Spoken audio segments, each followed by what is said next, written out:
kung ano yung nasa'yo, okay lang.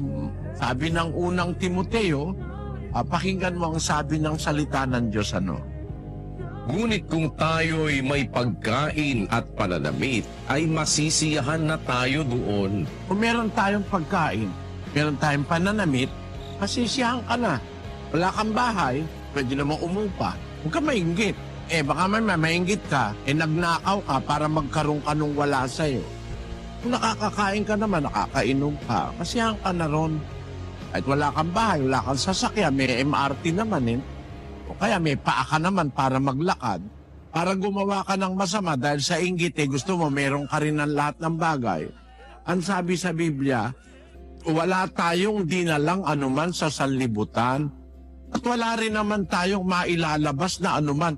Sabi nga ni Job, hubad akong lumabas sa bahay bata ng aking ina.